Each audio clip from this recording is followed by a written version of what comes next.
Part 16. Abala si Stella sa pagluluto ng merienda ng kanyang dalawang pasaway na anak.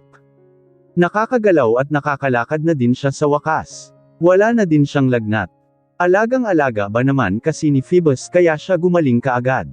Nagluto lang siya ng homemade burger at fries para sa dalawang bata at turon and banana aqua para kay Zion at Koa.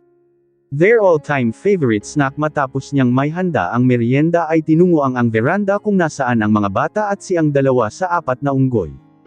Malayo pa lang si Stella ay nakarinig na siya ng hagikhikan at bulungan. Kilala niya ang boses na iyon.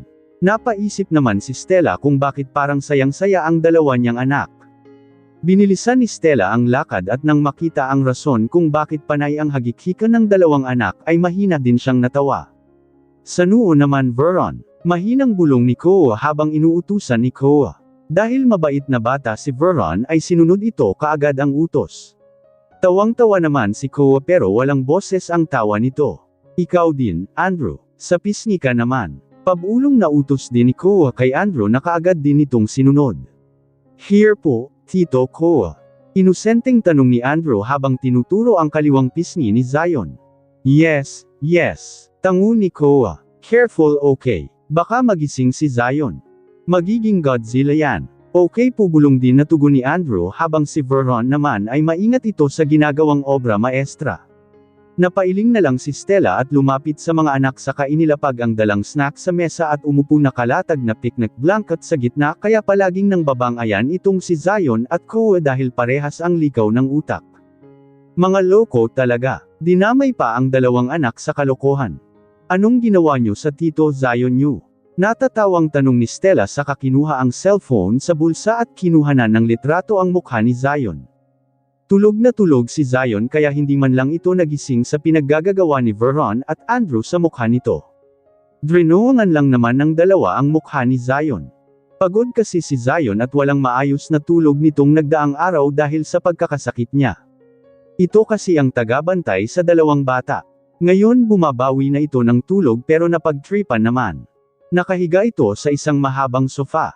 Nasa yuluhan nito si Veron at nakatayo habang si Andrew naman ay nasa gilid at nakaluhod. Malas mo talaga, Zion. Isip ni Stella, si Tito Koa po ang nagsabi sa amin, nanay. Agad na tinuro ni Veron si Koa na halos mamatay na sa kakatawa ng walang boses. Pinapahid pa nito ang mata dahil naluha na ito sa labis na tawa. It wasn't me, Ms. Stella. Defensive naman na sabi ni Koa pero may tinatago itong ngisi sa labi dahil kinakagat iyon ng binata. Halatang guilty. Wala pa naman siyang sinasabi tumanggi agad. Kaya palagi kayong nang-aaway ni Zion, wika ni Stella sabay iling. Loko ka talaga kahit kailan. Doon lang natawa ng malakas si Koa. Napahiga pa ito sa mahabang sofa sa veranda at hawak ang tiyan nito dahil sa kakatawa. Gumaganti lang naman ako sa kanya, Stella. Koa said when he sober up from laughing too hard. Siya naman tong nauna. Bumabalik ko lang ang kalokohan na ginawa niya sa akin noong isang araw. Ani Koa, buti nga mga bulaklak at shapes lang ang drawing niyang mukha, Yung akin nga I mean si Junjun ang drinoang sa noo ko. Mahabang buntong hininga si Stella. Nawala na siya ng pag-asa na magbabago pa ang mga ito. Araw-araw mas nagiging mga isip bata pa ito. Dinaig pa ang dalawang bata. Mas matured pa nga minsan si Veron at Andrew. Tanging si Kenzo lang talaga ang medyo matino sa kanilang lima. Wala din pag-asa itong si Phoebus, ito pa nga ang leader ng mga may saltik. Mama, anong color po ang maganda? This one or this one po? Itinaas pa ni Andrew ang blue at red colored markers na gamit nito sa pagguhit sa mukha ni Zion. The blue one. Turo naman kaagad ni Stella sa blue na marker. Okay po, Mama. Thank you. You're welcome. Agad na ibinalik ni Andrew ang atensyon sa ginuguhit nito square shape sa pisngi ni Zion. Nanay po. Tawag atensyon din sa kanya ni Veron sa katinuro ang bulaklak na ginuhit nito sa noo ni Zion. Anong magandang kulay po dito nanay? Pink anak. Thank you po, nanay. Magiliw na wika ni Veron at nag-flying kiss pa sa kanya. Love you po. Pahabol pa nitong saad. That made Stella smiled. Nanay love you, too. Love din po ikaw ni Baby Ando, mama ko. Sabat din ni Andrew. Tumayo pa talaga ito saka lumapit sa kanya para halikan siya sa pisngi. Gumaganti din si Stella at hinalikan ang pisngi ni Andrew. Mama, love you too, anak. Aba, hindi din nagpakabog si Veron. Tumayo din ito at lumapit sa kanya sa kayam-akap sa leeg at humalik din sa kanyang pisngi. The gestures made Stella felt warm and contented. Sobrang saya talaga ng puso niya. Mantakin niyo yun, may 2 anak na sila ni Phoebus. Hindi na talaga siya makapaghintay na magkaroon ng prinsesa sa kanilang bahay. Puros kasi lalaki ang kasama niya sa bahay, sana naman kapag magbunga ang pagtatalik nila ng asawa ay babae ito para hindi na siya ang maging only girl. Mahal ko kayong 2. Mahigpit na niyakap ni Stella ang 2. I love very much, Mama. Mahal din po kita, Nanay. Sabay na sigaw ng 2 at naramdaman ni Stella na nanigas ang 2 nang may narinig silang munting tinig. Mahina naman na natawa si Stella. Nagising kasi si Zion dahil sa lakas na sigaw ng 2. Agad na sumiksik si Andrew at Veron sa kanyang mga gilid. Humikad si Zion, ang sakit ng leeg ko. Agad na reklamo nito sa kainunat at katawan at umupo sa sofa. Oh, may turun. Agad nakita ni Zion ang snack na gawa ni Stella. Pwede ako manghingi, Stella? Tanungla ni Zion pero may hawak na ito na turun sa kamay at handa ng kainin. Hawak mo na nga, nagpapalam ka pa. Pagtataray ni Stella. At least nagpapalam ako. Walang saysay na tugon ni Zion. Good manners and right conduct, tawag doon, Stella. Sinimulang lantokan ni Zion ang niluto niya. Ang 2 bata naman ay titig na titig kay Zion.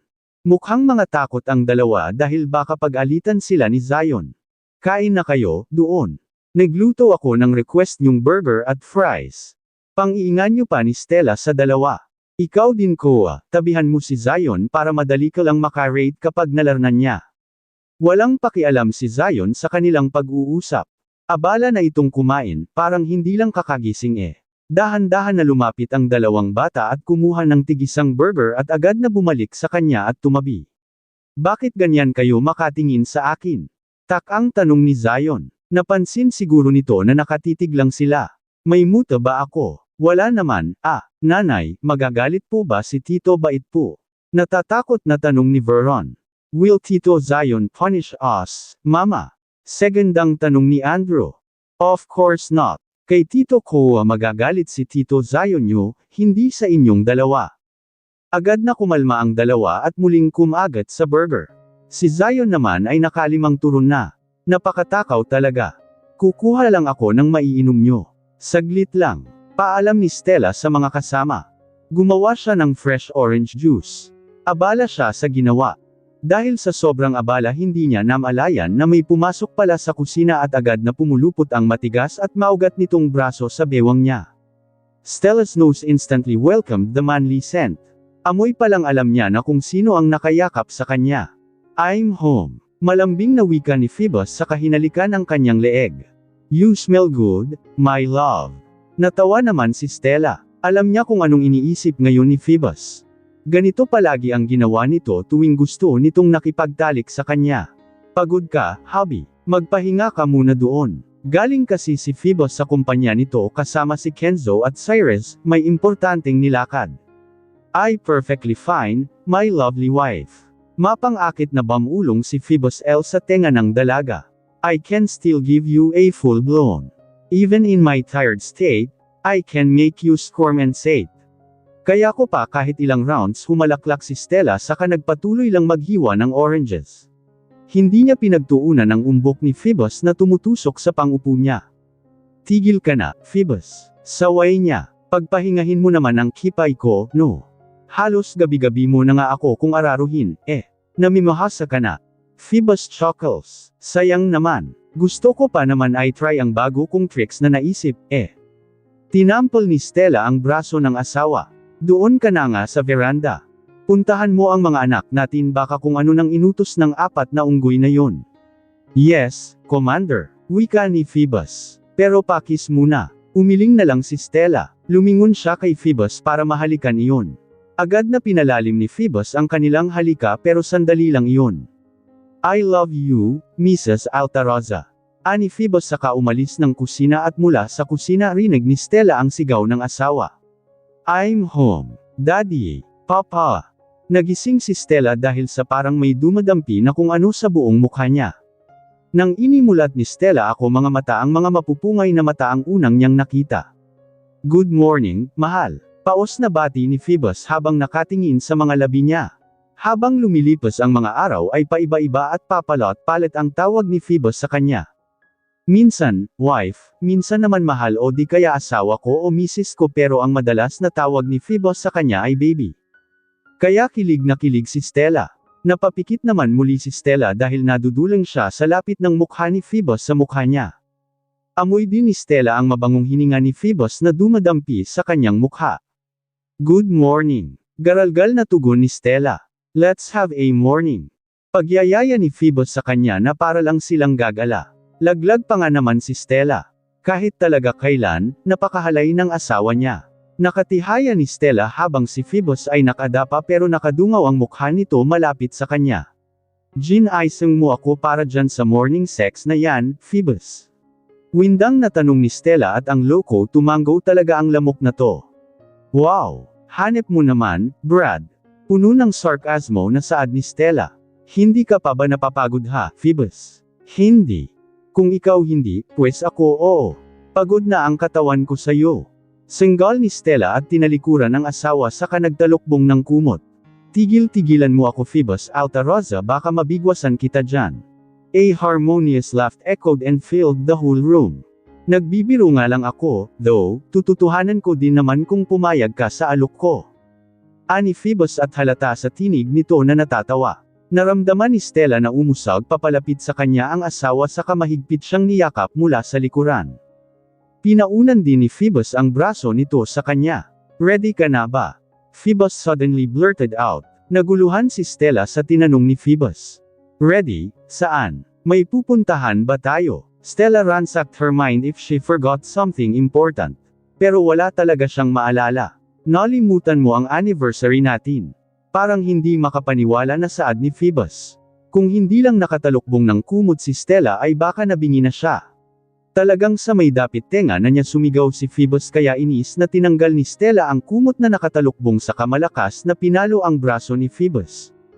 Kung hindi lang nakatalukbong ng kumot si Stella ay baka nabingi na siya. Talagang sa may dapit tenga na niya sumigaw si Phoebus kaya inis na tinanggal ni Stella ang kumot na nakatalukbong sa kamalakas na pinalo ang braso ni Phoebus. Bakit ka ba naniniga, ha? Sigaw din pabalik ni Stella. Kung sisigaw si Phoebus, aba. Hindi ako magpapatalo. At isa pa, Mr. Altaroza. Sa susunod na buwan pa ang anniversary natin. Wala na akong amnesia ngayon kaya alam ko. Takteng to. Sakit sa tenga, ha?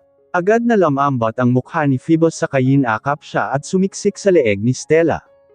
I'm sorry po. Hindyang paumanhin ni Phoebus. Basta talaga pagdating sa asawa, tiklop siya agad. Lalo na kung full name na nito ang tawag sa kanya. Kapag ganun, dapat quiet na lang. I was just teasing you po. Malambing pa na wika ni Phoebus. Panipi tuldok. Ngayon natin susunduan si Daddy sa airport, diba? You said yesterday that you're coming with us together with our anak. Naalala ga iyon ni Stella? Oo, sasama ako. Ayokong magpaiwan dito. Baka gumala pa kayo hindi ako makasali kaya sasama ako. Lintayan ni Stella. Anong oras nga Negan susunduan si Tito Solomon? It's Daddy Solomon, baby. We're married now. Pagtatama ni Phoebus sa kanya habang hinahalikan nito ang leeg niya. Dad called that we should be at airport in time of 10 in the morning. Napahikad si Stella. Nakikiliti siya dahil sa pagromansa ni Phoebus sa kanyang leeg pero binaliwala niya ito. Alas 10. Ulit ni Stella. Anong oras na ba para makapaghanda na ako? It's already 28 minuto pasado alas 9. Bali walang sagot ni Phoebus. Napasinghap naman si Stella at napabalikwas ng bangon. Bakit naman ngayon mo lang sinabi? Panyete naman, Phoebus. Malilate na tayo. Dali-daling siyang tumayo. She began to panic. Put angina. Bakit naman kasi late siyang nagising? Tak naman talaga, oh. Puny Emes kasi tong asawa niya pinuyat siya kagabi. Hindi naman sila nagtalik ng asawa pero magdamag naman siyang kinain. Bangin na dyan, Phoebus. Malapit nang mag-alas 10. Tarantang sabi ni Stella at pinalo pa ng una ng asawa. Relax, baby, panyata. Anong relax ka dia? Malapit nang mag-alas 10. Sigaw ni Stella sabay hila sa kamay ng asawa. Nakahiga pa rin kasi ito na parang walang pakialam kung malate man sila habang siya'y tarantang taranta. Pasok na sa Cree para maligo. Susunod ako. Aayusin ko lang ra sa asahigan natin. Hinayla ni Stella ang asawa sa kamalakas na itinulak iyon papasok sa Cree. Ayaw pa kasing kumilos. Alam nang maliliit na sila nang makapasok si Phoebus sa banyo ay siya naman ay minadaling iligpit ang higaan nila. Wife, hand me the towel, please. Sigaw ni Phoebus sa loob ng banyo. Nagmamadali kumuha si Stella ng tuwalya para sa asawa. Pinahihit niya ang Sir Adore ng pinto at hindi ito nakalock. Kapag talaga si Phoebus ang naliligo hindi ito naglo-lock pero kapag siya sinisgurado niyang nakalock ang pinto. Mahilig kasing pumasok si Phoebus sa banyo. Bantay sa lakay talaga. Kamay lang ang pinasok si Stella sa loob ng banyo. Heto na, oh, abot ni Stella sa tuwalya. I can't reach it, wife. Pasok pa ng kunti. Dahil isa siyang mabutihing asawa ay sinunod niya ang utos ni Phoebus. Pumasok siya ng kaunti. Kalahati na ng katawan niya ang pasok. Ito, abot mo na ba Phoebus? Napatili si Stella nang bigla na lang siyang hinayla ni Phoebus papasok sa banyo ay agad na pinasandal sa likod ng pintuan sa kasinunggaban ng halik sa labi. Gotcha! Ani Phoebus sa pagitan ng halik nila. Let's bathe together. Para hindi masayang ang oras at tubig. Tipid tips. Tinaas-taas pa ni Phoebus ang kilay nito. Hinayla siya ni Phoebus sa tapat ng shower. Ako na maghuhubad sa'yo tinampal ni Stella ang kamay ng asawa na handa ng haborin ang kanyang suot na pangitaas. Ako na, baka mauwi pa to sa kung saan pa. Kilala kitang kupal ka kaya tagil-tigilan mo ako dyan. Masusuntok talaga kita. Isa-isang naghubad si Stella.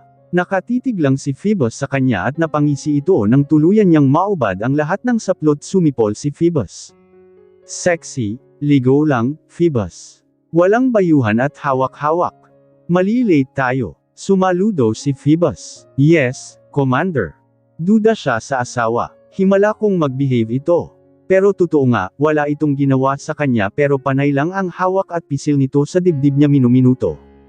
Matapos silang maligo ay agad na nagbihis. Hindi na si Stella namili ng susuotin. Kung anong mahayla niya yun na yun. Pagbaba nila ay ready na ang lahat. Nakabihis at handa na sa pag-alis. Hindi na si Stella mag-almusal at abala pa iyon kaya nagulat siya nang may inabot na plasticware si Koa sa kanya habang nasa sasakyan sila. We brought this, Ms. Stella. Baka magutom ka lang. Alam kasi namin na malilate ka na ang gising Inunahan na kaming sabihan ni boss. Thank you. Tanging nasabi ni Stella. Ramdam niyang imunat ang kanyang mga pisngi. Kung pwede lang siyang kainin ng lupa ay nagpakain na siya. Shoota. Nakakahiya. Puny Ms naman kasi tong si Phoebus. Hindi mapigil ang bibig. Pasado alas 12 na sila nang makarating sa airport. Sobrang traffic kasi. Kaya nang dami kami sa airport, nakita naman si Tito Solomon na yamot na ang mukha. Parang naiinip na.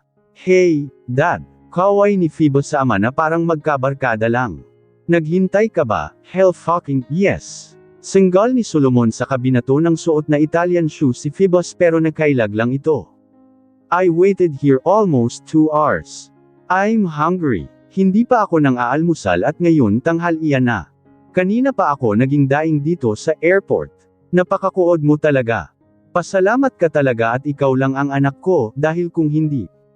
Tandang padamdam. Nako, Phoebus. Matagal na kitang isinako. Napakagat naman ng labi si Stella.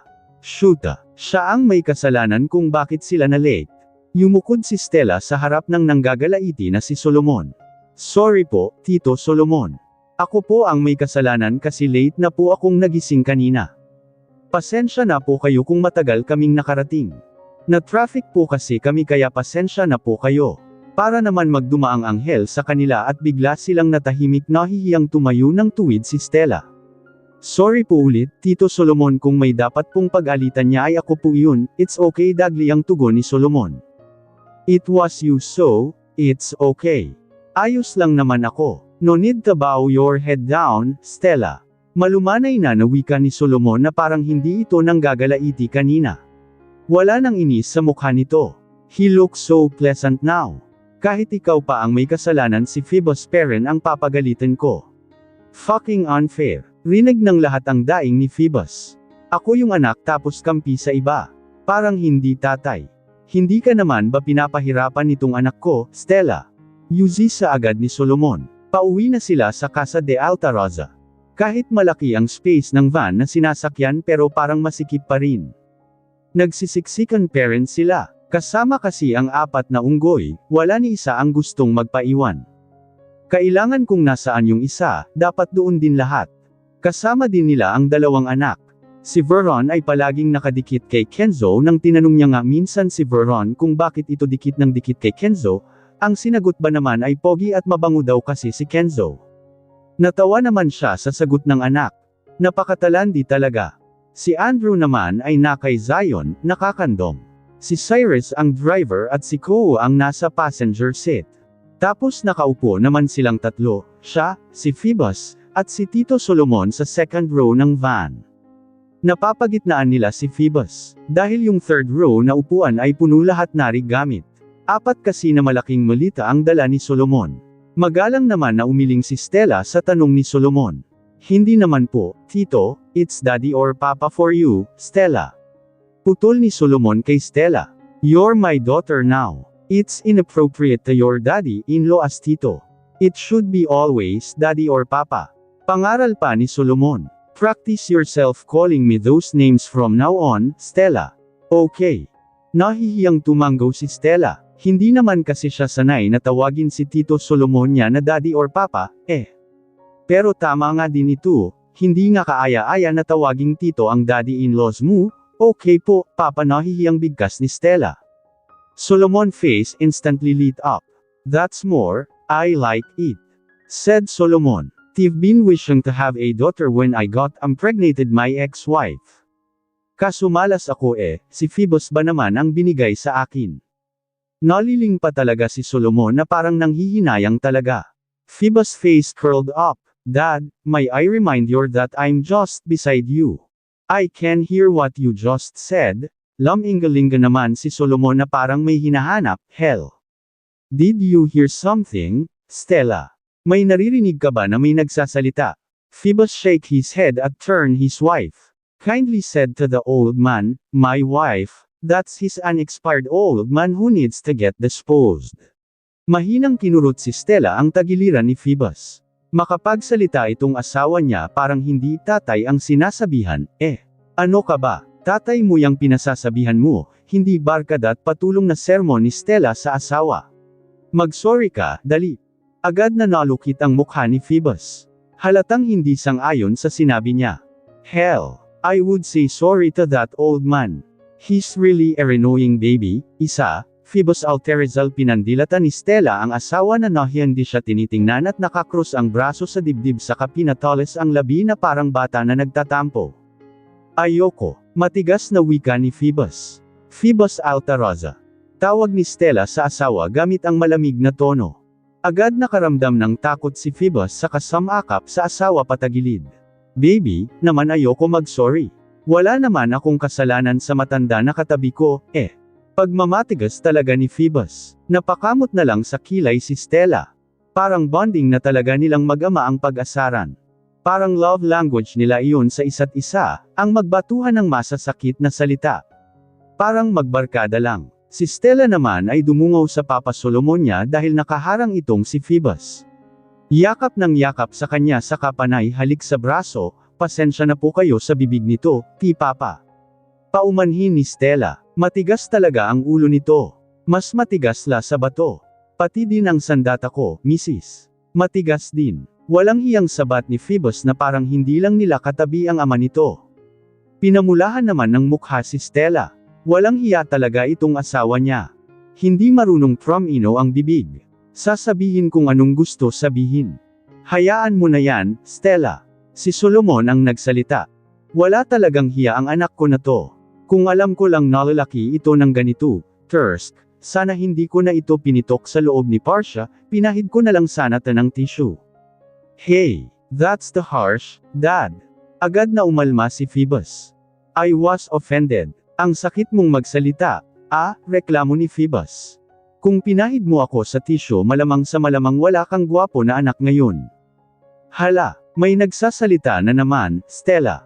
Kunyaring may hinahanap si Solomon.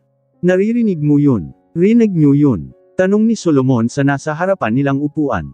Hindi ako nakarinig. Busy ako kumain. No, didn't hear any. Tuldok panipik. Busy ako sa apple ko. Sabay-sabay na tugon ng 4 na unggoy. Si Phoebus naman ay may hindi makapaniwalang ekspresyon sa mukha habang nakatingin sa mga kaibigan niya. They're ganging up on him. Wala talagang silbi itong mga kaibigan niya. Ako ang boss nila pero kampi din sa iba. What the wika ni Phoebus? I am your friend. Pinapaswelduhan mo kayo tapos kakampi kayo sa matanda na katabi ko. Sobra na talaga kayo. Bulalas ni Phoebus, saka humarap sa kanyang asawa at nagsumbong. Wife, inaaway nila ako. Oh, look, kinakawawa ang asawa mo. Tulungan mo ako, baby. Awayin mo din sila. Kinurot ni Stella si Phoebus. Tahimik ka nga, Phoebus. Sigaw ka ng sigaw. Masakit sa tenga, baby, they're bullying your husband. Hindi mo man lang ba ako ipapagtanggol? Reklamo pa ni Phoebus. Napaka-oo talaga. Asar talo naman kasi itong si Phoebus, Tawang-tawa kung siya ang nang-aasar pero kapag ito naman ang nagantihan, napaka-owa. Parang bata na inagawan ng lollipop. Malaki ka naman na. Kaya mo na ang sarili mo. Bali walang sagot ni Stella sa katinalikuran ng asawa. Si Phoebus naman ay papaiyak na. Mas lalong umugang ang kantiawan sa loob ng van. Pinagtutulungan ni Solomon at 4 na unggoy si Phoebus. Hala, hindi man lang pinagtanggol. Asar pa ni Zion. Lumabi naman si Cyrus, pero nasa daan ang mata nito. Kung ako yan, boss, iiyak talaga ako. Kawawa naman ang boss lamok na yan. Segunda na asar ni Koa bago tumawa ng malakas. Just cry, boss. Dagdag ni Kenzo na asar habang busy ito sa pagsubo ng chips kay Veron. Oh, my poor son. Umiling-iling si Solomon habang tinatapik-tapik ang balikat ng anak. Hindi man lang pinagtanggol ng baby niya. Umugang ulit ang malakas na kantiawan sa loob ng kotse. Si Phoebus naman ay humalukip-kap na lang sa gilid sa kayam-akap sa kanya bumubulong si Phoebus na parang bubuyog. Parang sinamsumpa na nito ang 5. Nagpa-baby naman si Phoebus sa asawa at hindi siya nilubayan ng 5 kaka-aser. Hanggang makarating sila sa Casa de Alta Rosa ay hindi na muling nagsalita si Phoebus. Pikan talaga kahit kailan. Nakayakap lang ito sa kanya at tinatago ang buong mukha sa likod ng kanyang buhok. Mas lalong nenes at nap-icon si Phoebus dahil sa 4 na malita na dala ni Solomon wala man lang siya ni isang regalo mula dito. Kahit man lang isang chocolate ay wala si Phoebus. Yehey! Thank you po, Lolo Mon. Tumatalon-talon na wika ni Veron nang regaluhan ito ni Papa Solomon ng Barbie set. Yung original talaga, sobrang mahal nun. You're welcome. Apo, kiss mo si Lolo dali. Agad na humalik sa pisngi si Veron. Halata naman sa mukha ni Solomon ang kasiyahan. And this is for baby Andrew.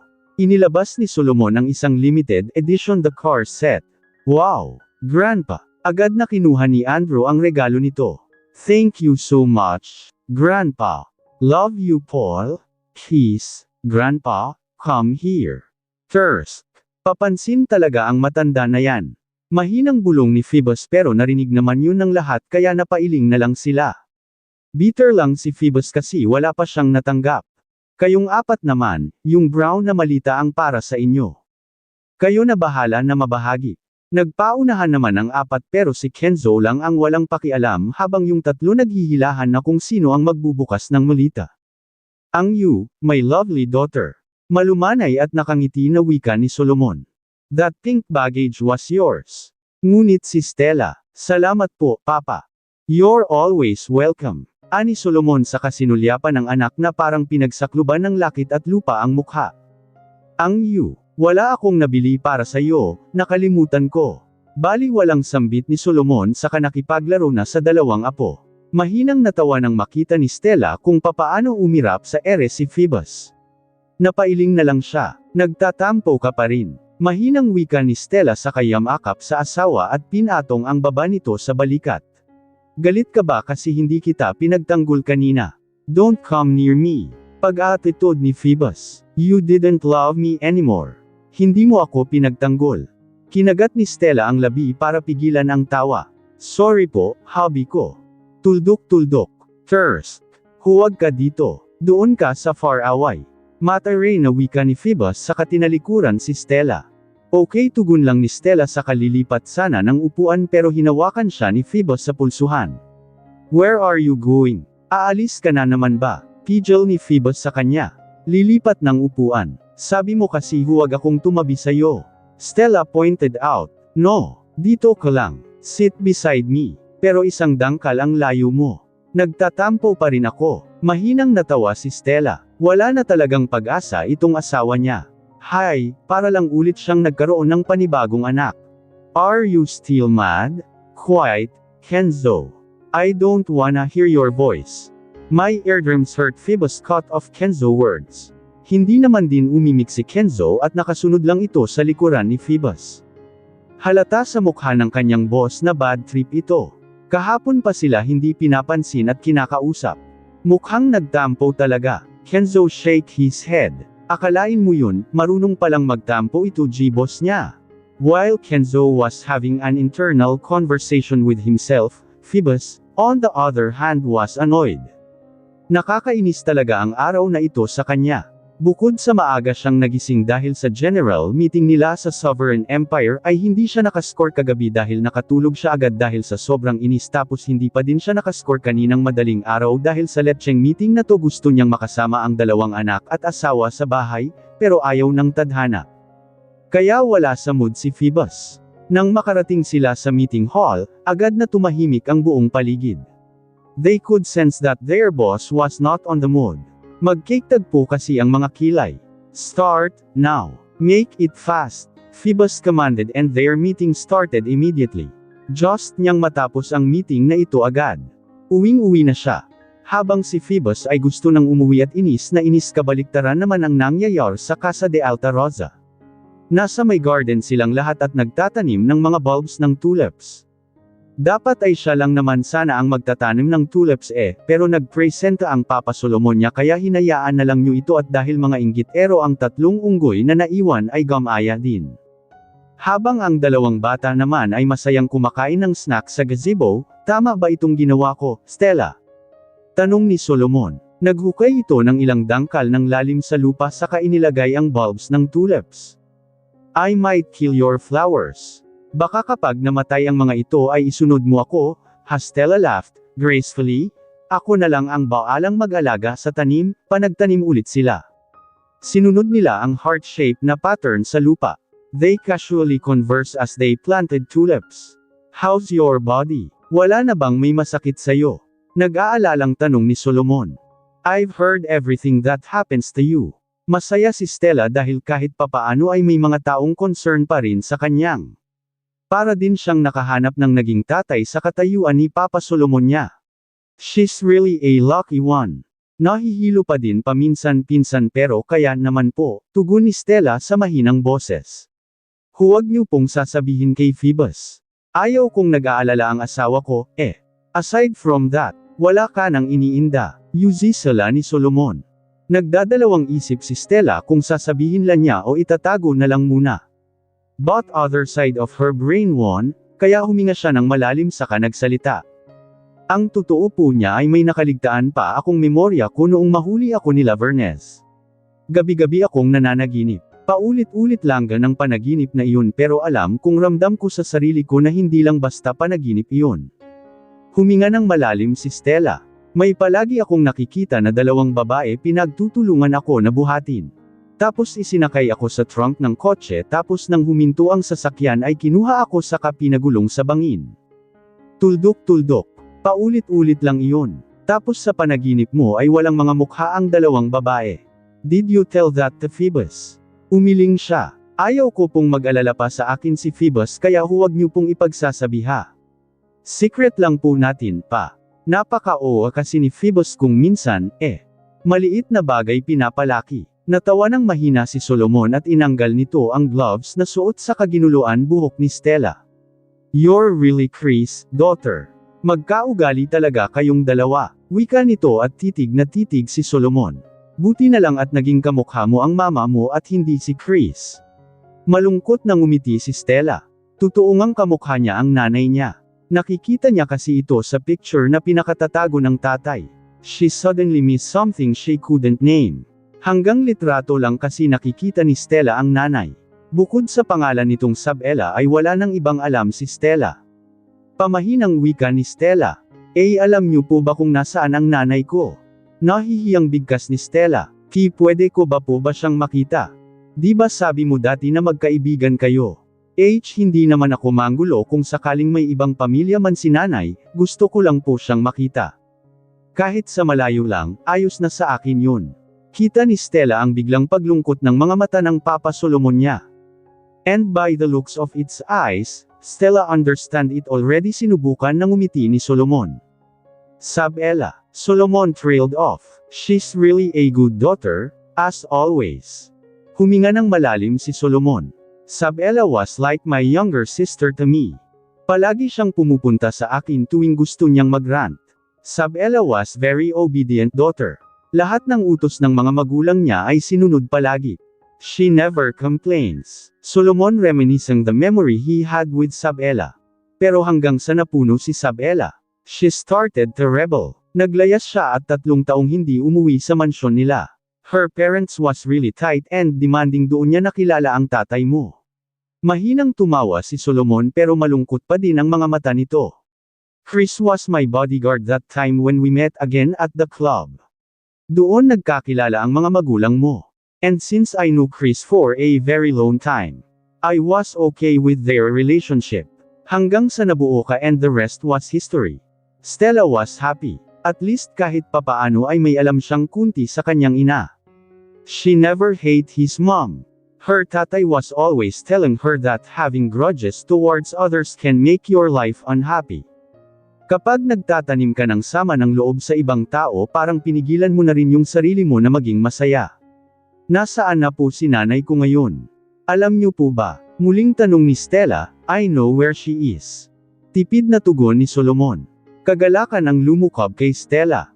She felt excited. Sa wakas makikita niya na din ang nanay niya. Masaya siya. Masayang masaya. Pwede po ba naging puntahan ang nanay ko? Galak na tanong ni Stella. Maaaring hindi man niya nakasama ang ina, tumatanaw pa rin ng utang na loob si Stella. It was still her mom. Kahit pa iniwan siya nito ng murang edad, ina niya pa rin naman iyon. Of course. Sabi pa ni Solomon. But don't expect too much. You might get disappointed. That made Stella wonder. Bakit ba ako madi-disappoint? Matagal ko naman natanggap na hindi niya makakasama ang ina pero at least gusto niyang makita ito ng personal. She was about asked her Papa Solomon when something was hit her back. Shit. Ale butiki. Sabay na mira ni Stella at Solomon nang maramdaman ang pagkabasa ng kanilang likod. Napaigtad si Stella at napatayo bigla. And when she turned around, there, she saw her 2 sons laughing so hard while holding a hose, aiming at her. Yes, her back was soaking wet. Basa ang likod niya dahil tinutok ng dala ang hose. Water fight, mama, sigaw ni Andrew sa kawinasiwas ang hawak na hose sa kanilang Derek Zion. Hindi lang siya ang nabasa pati na din ang Papa Solomon niya. Panay ay tili ni Stella habang sinasalag ang tubig at naglalakad papalapit sa 2 anak. Takbo Andrew, takbo, masayang sigaw ni Veron habang tumatakbo din. Aabutan ka na ni nanay, bilis. Tag-isa-is Andrew at Veron ng hose. Ginawang water gun ang hose ang liksi ng 2 bata, Diyos ko. Para na silang naglaro at nagtampisaw dahil basa na silang lahat dahil sa kagagawan ng 2 bulilit. Wazing, wazing, wazing. Tumatawang sigaw ni Veron habang iwinawasiwas ang hose na hawak. Todo ilag naman si Solomon dahil ito ang inaasinta ni Veron. Their garden suddenly became in riot. Tumatakbo ang 2 bata habang hinahabol ng 2 din may edad. Saktong dumating si Zion, Cyrus at Koa kaya nadamay din sila sa basan. The place filled with harmonious laughter. Nahabol ni Stella si Andrew at ganun din si Veron. At si Stella naman at Solomon ang may hawak ng hose kaya para makaganti ay iwinasiwas din nila pareho ang hose. Tapos na akong maligo, sigaw ni Zion sa katumakbo pero naabot pa din ito ng tubig. I just literally came out from bathroom and now I'm soaking wet again. Nakatayo na lang si Koa. Sukong-suko na agad ito at hindi na lang tumakbo. Si Cyrus naman ay sinusubukan na agawin ang hose mula kay Solomon. Si Stella ay hinahabol ang dalawang anak na nagpasimuno. Dahil sa kakatakbo ni Zion ay napatid ito ng hose at gumulong. Si Cyrus naman ay napatid ng sariling katangahan kaya bagsak din. They continue their water fight. Masaya naman pala maging bata ulit. Kahit natapos naman na silang maligo ay hala sige. Nagel utak na nga ang garden nila. They chase, run, ang laughed. Ang saya maging bata ulit. No wonder isip bata si Phoebus. What on earth is happening here? Lahat sila biglang natigil sa pagtakbo dahil sa boses na iyon. Nakahilira na sila ngayon at nakayuko. Para silang pinagalitan ng nanay. Who started this? Tanong ni Phoebus habang nakakrus ang braso sa harap ng dibdib. Nagturuan ang dalawang bata at sabay na tumawa. Si Phoebus naman ay napahilot ng sentido. Magbihis na kayo. Utos ni Phoebus saka lumapit kay Stella at pinasan ito na parang sako ng bigas sabay lakad papasok sa bahay. Ako ang baalang magpaligaw sa'yo. Alam kong nilalamig ka kaya paiinitin kita.